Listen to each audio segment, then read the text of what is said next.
If you think you're good at reading people, listen to this story time and see if you can see the ending coming because I didn't see it coming.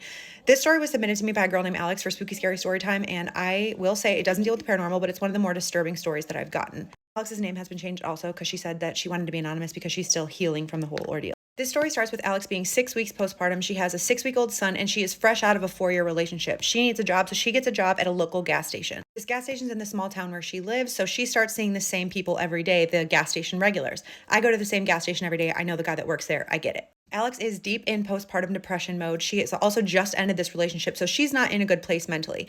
There's this one woman who always comes in the gas station. She's a little bit older, but she's cool.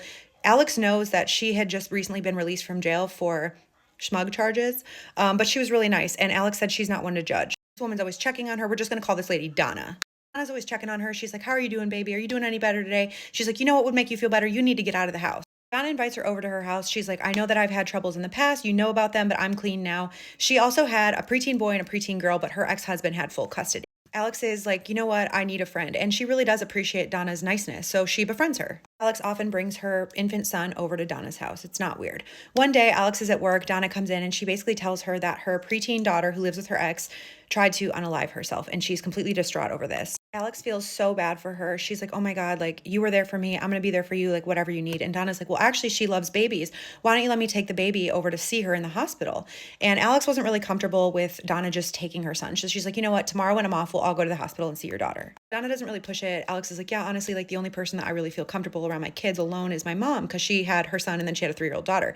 And Donna's like, oh my God, baby, don't even explain. Like, I totally get it. I'm a parent too. Their friendship continues and the two women become like best friends. They are pretty much inseparable, because another thing that Donna helped Alex out with was Alex didn't have a car. So anytime she needed to run an errand, Donna was the first one to come pick her up, take her to the store, whatever she needed. Donna often checked on Alex when she hadn't seen her for a few days. So she'd always be like, hey, baby, do you need anything? And one day Alex actually texts her back and she's like, yeah, actually, would you mind coming to pick us up?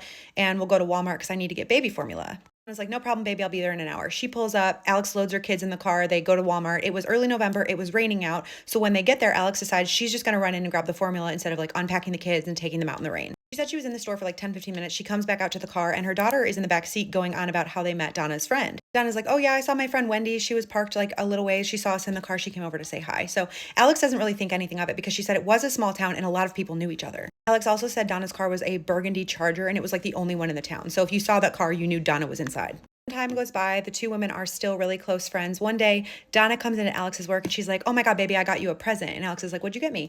And she's like, I got us tickets to this concert and I got us a hotel room so we can have like a real girls' night out. And Alex was actually excited because she had not had a real night out since she had had her son. So she gets her mom to watch the kids and her and Donna go to this hotel room on the night of the concert. Alex is in the bathroom and she's putting on her makeup. She's getting ready for the show.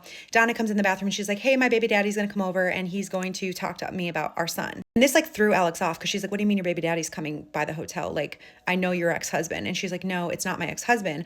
I actually had another son when I was in prison and my aunt got custody of him. So I have a different baby daddy. I just don't tell people about it because I'm ashamed. And Alex is like, oh my God, like you could have told me about that. Like, of course I'm here for you. You're going to get him back. She's like trying to comfort her. Donna's like very visibly upset. She's like crying and she's just going on. And she's just like, you probably think I'm a terrible mother. Like, how could I give my baby up? Like, and Alex is like, it wasn't your choice. Like you had just made some wrong decisions. Like you're going to get him back. You're a good woman now. So Donna's like, thank you. You made me feel better. Like, anyway, yeah, he's going to come by. We're going to talk about how we're going to get custody. And Alex is like, I'm going to give you guys some space. So she goes in the bathroom. She closes the door. She's got like a little Bluetooth speaker. She's listening to music and doing her makeup while they're out in the hotel room talking. She said she couldn't hear what they were talking about because it wasn't her business. She didn't want to eavesdrop and be rude. And it was like a very private conversation. But she does know that at one point her baby daddy got mad and left the hotel room, slamming the door behind him. Alex comes out of the bathroom. She's like, are you okay? And Donna's like, yeah, you know, it's just like really tense and we don't really get along, but we both are trying to get our son back.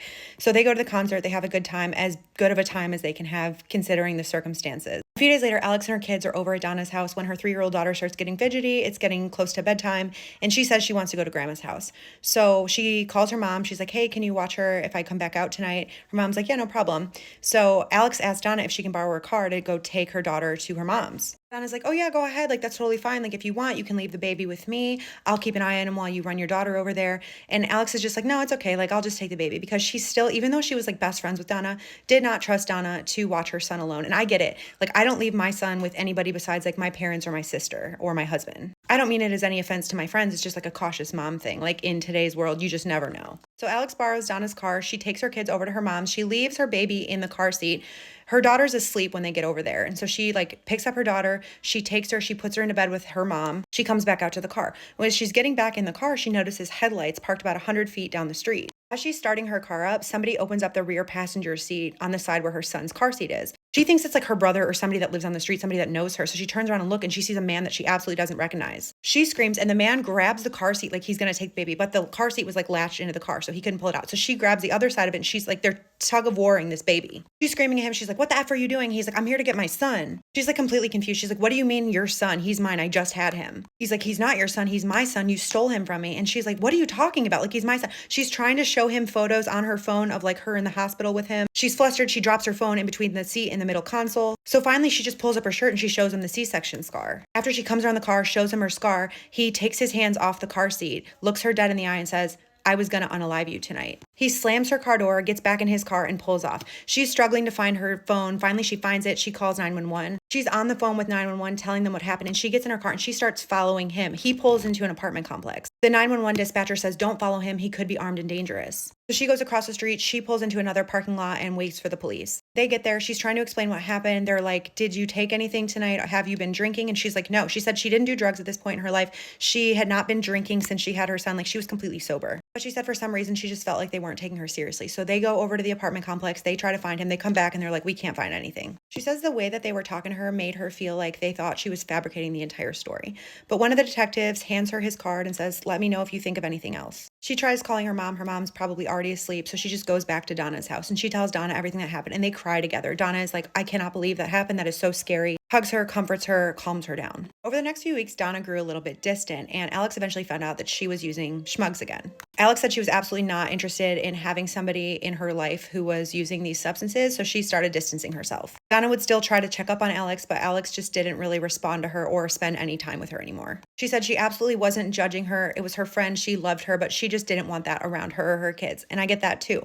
This kind of strained relationship continues for about 4 months when Donna violates her parole and gets sent to prison. Alex is still working at the gas station after this happens, and one day she's at work when a man comes in, goes straight to the back, grabs a gas can, and starts walking toward the counter. As he gets closer, Alex recognizes him as the man who tried to steal her son from the backseat of her car. She starts screaming at him to get the F out. The guy looks confused, and then he realizes who it is. Alex is like, I'm gonna call the cops. So the guy walks calmly to the back of the store, puts the gas can back, and walks out. Alex finds the card from the detective and calls him and leaves him a voicemail. She's waiting for the detective to call her back, but he doesn't. So after a few hours, she had calmed herself down enough. Her shift was about to end. The store was empty, and the man walks back in. He's got his hands up, and he says, we need to talk. Hear me out. Alex is like, you have 30 seconds, and then I'm calling the cops. And he says, I know Donna gave you our son. I know that you think that you're a better parent than I could ever be, but I'm clean. I want my son. I'm in love with that little boy. I want to be a dad. He says, I know Donna's in jail, but I have the means to take care of this little boy by myself. I'm ready to be a father. I only met him once, but I'm absolutely in love with this baby. He said, please, can you find it in your heart to give him back to me?